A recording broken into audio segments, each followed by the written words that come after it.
Hello everyone, my name is Cindy Charney. I'm with the Chichester Historical Society, and today I'll be talking about the Yellow House. The Yellow House sat on Blue Ball Avenue near the entrance to the new Booth Wynn School.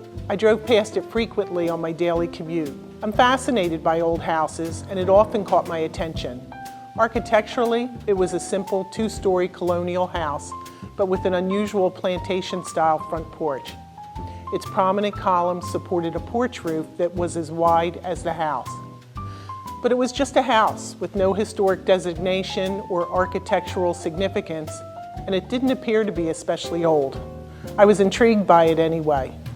Sadly, in January 2013, the house was destroyed by fire. It turns out the Yellow House was much more than I ever imagined. Coincidentally, I had been searching for the childhood home of Sadie Dixon-Waters, a professional tournament bowler. The Delco Sports Museum featured Sadie in its legendary Delaware County Women's Wide World of Sports exhibit and indicated that she was a native of Booth Wynn. I scoured old newspapers for the names Sadie Dixon and Sadie Waters for years, but never found the Booth Wynn connection. Finally, in 2019, I discovered that Dixon and Waters were Sadie's married names.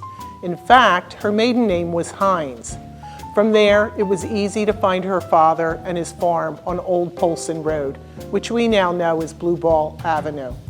And, as you may have already guessed, the trail led directly to the Yellow House. But what's the significance of all this? Well, Sadie was not just any tournament bowler. In 1961, she had the distinction of becoming the first African-American woman to become a member of the Ladies Professional Bowlers Association and the first to be signed by Brunswick to its staff of champions, giving exhibition and learn-to-roll clinics all over the East Coast. Sadie's parents, Arthur and Otelia, moved here from Virginia during the Great Northward Migration. They purchased the Yellow House and 4 acres of land in 1930 when Sadie was 3 years old. The 10 years that the Hines lived in Booth Wynn were troubled times for the family. They struggled financially through the Great Depression, and in 1938, Otelia passed away from breast cancer. In 1940, Arthur sold the farm and moved with Sadie to Chester, where as a young adult, she would learn to bowl. So that the black community would have a place to bowl, Dr. William Paget converted a garage on 3rd Street into a 4-lane bowling alley. It was right across the street from 20-year-old Sadie's home.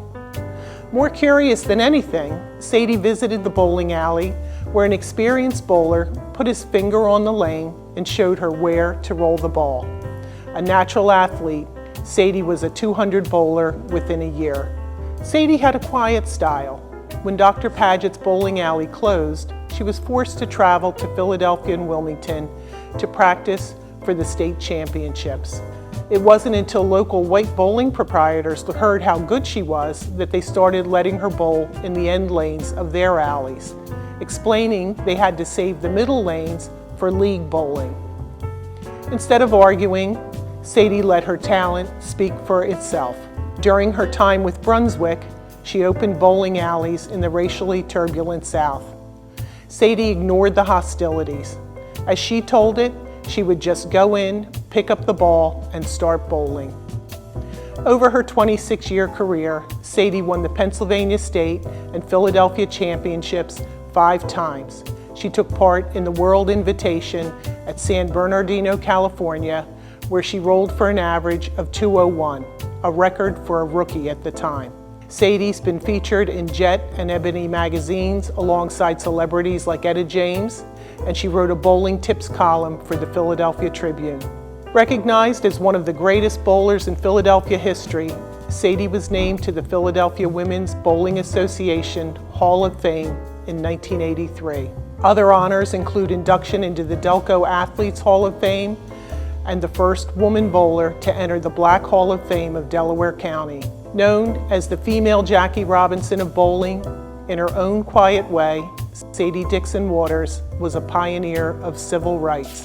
But the story of the Yellow House doesn't end with Sadie. While searching for Sadie's Boothwyn home, a newspaper article about a later owner's daughter caught my attention. As it turns out, Sadie was not the only woman to live in the Yellow House to achieve prominence in her career. Philip and Kathleen Turner purchased the Yellow House in July 1952. By then, their daughter Gloria already displayed musical ability. Gloria began singing and dancing at the age of 5 when she performed in Ted Mack's original amateur album. Her life revolved around music. She learned to play the clarinet and piano, but also loved to sing. At Chichester High School, she joined the choir just for fun. Encouraged by one of her teachers, she auditioned for a district chorus and surprised herself when she was selected. In her senior year of high school, Gloria gave up her instrumental music to focus on her voice, with hopes of fulfilling her mother's dream for her to sing opera. By this time, Gloria's talent was clearly apparent. Her fellow seniors voted her the most talented and expert in her field. She applied for and received a scholarship to attend Oberlin College, a world-class conservatory.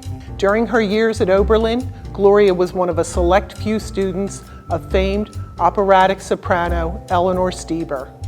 Gloria went on to study at the Cleveland Institute of Music, where she obtained a master's degree. Following college, Gloria embarked on a stage career that included performing in Raisin, the Tony Award-winning Best Musical of 1973. Gloria worked with Harry Belafonte, touring with him for more than 13 years. She also toured with British pop star Engelbert Humperdinck and sang for Queen Elizabeth at her 25th Jubilee. During her career, Gloria toured the world, singing for presidents and heads of state. Today, Gloria is a resident of the Grand Bahamas, where she's active in the arts and theater, mentoring young people in the performing arts. Though the Yellow House is gone, its historical significance as the childhood home of these two exceptional African American women will not be forgotten.